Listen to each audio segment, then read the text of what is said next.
A Jamestown man is dead after being thrown from a pickup on Saturday. 36-year-old Ryan Hust of Jamestown was driving a pickup that hit a hay rake being towed on State Highway 36 in Kidder County. Hust's pickup crossed the center line, collided with the rake, went into the ditch, and rolled. Hust was thrown from the vehicle and pronounced dead at the scene. His passenger, 28-year-old Travis Frutel, also from Jamestown, was thrown from the vehicle too. He was flown to a Bismarck hospital. His injuries are unknown at this time. No one in the pickup towing the rake was injured. Another accident south of Fargo killed a Bismarck man on Friday night. 22-year-old Christopher Wenzel was ejected from an SUV that rolled over on Interstate 29 about 15 miles south of Fargo. 22-year-old Shane Koenig, also of Bismarck, was injured in the accident. The Highway Patrol says it isn't clear who was driving the vehicle since both men were thrown from the vehicle. The patrol says lack of seatbelt, vehicle speed, and alcohol were contributing factors in the accident. In Minto, a fire destroyed a potato processing plant on Sunday. The Minto Volunteer Fire Department responded to the fire at the Lone Wolf Farms wash plant. The blaze also required the help of the Grafton and Oslo fire departments. No injuries were reported. The building is considered a total loss. The family-owned and operated potato cleaning plant was only a couple weeks away from shipping potatoes to supermarkets and wholesalers throughout the country. The cause of the fire is still being investigated. Flooding in Falls Township, Pennsylvania has lifted houses off their foundations and carried them hundreds of feet downstream. Furniture, clothing, and other possessions line the streets, and the Federal Emergency Management Agency is running out of money. The citizens of Pennsylvania were hit by Tropical Storm Lee shortly after Hurricane Irene passed through. The massive amounts of water caused the Susquehanna River to overflow. The House and Senate will soon be voting on a bill that includes money for disaster relief. House Republicans want to appropriate more money for disaster relief by cutting funds to lower priority programs. Without prompt action from Congress, FEMA could run out of money by midweek.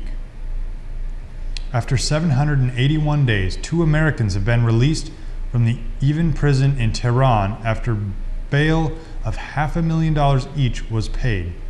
Shane M. Bauer and Joshua F. Fatal were hiking in Iran 2 years ago when they were arrested on trespassing and espionage charges.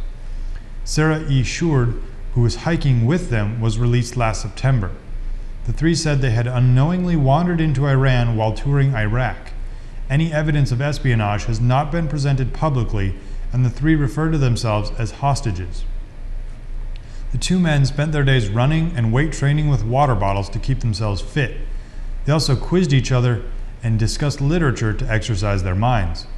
No one has publicly taken credit for paying the bail of either man.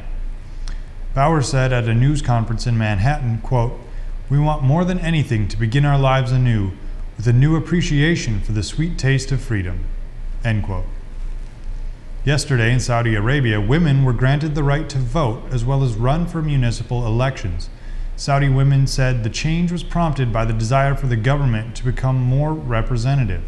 Interestingly, women are still banned from driving, which could make campaigning difficult, and they are still required to have a male chaperone in almost any public place.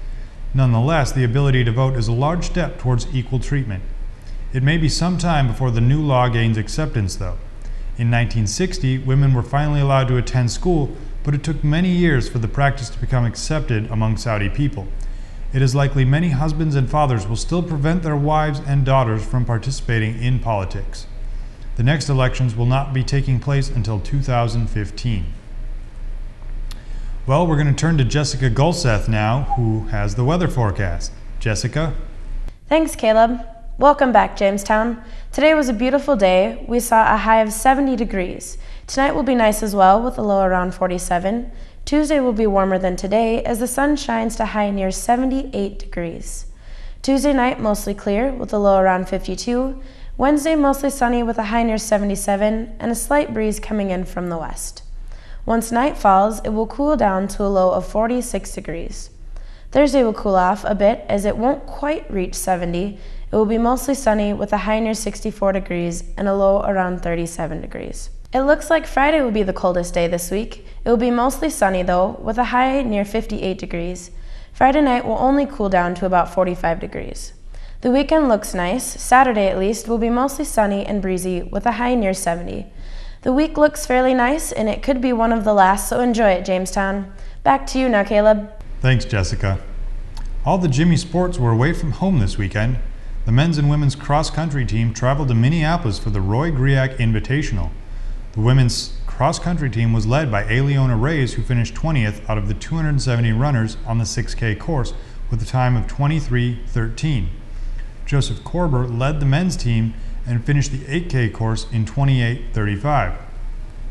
The football team was able to even their record with a victory over Mayville State on Saturday, 35-13. The Jimmies were led by Lance Johansson, who rushed for 127 yards and 2 touchdowns on 10 carries. The men's and women's soccer team headed to Grand Forks to take on the Canadian school Providence College. The men's team won 7-1 off of goals by Matt Balshaw, Dominic O'Connor, Jade Johnson, Creighton Bachmeyer, and George Gold.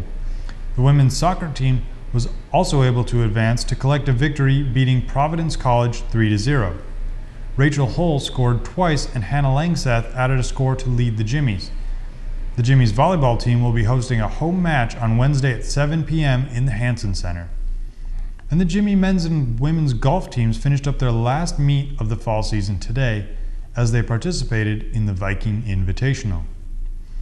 Thank you for joining me this Monday, September 26, 2011. I'm Kaleb Hruby. Please join us tomorrow when we will once again be connecting the campus with the community.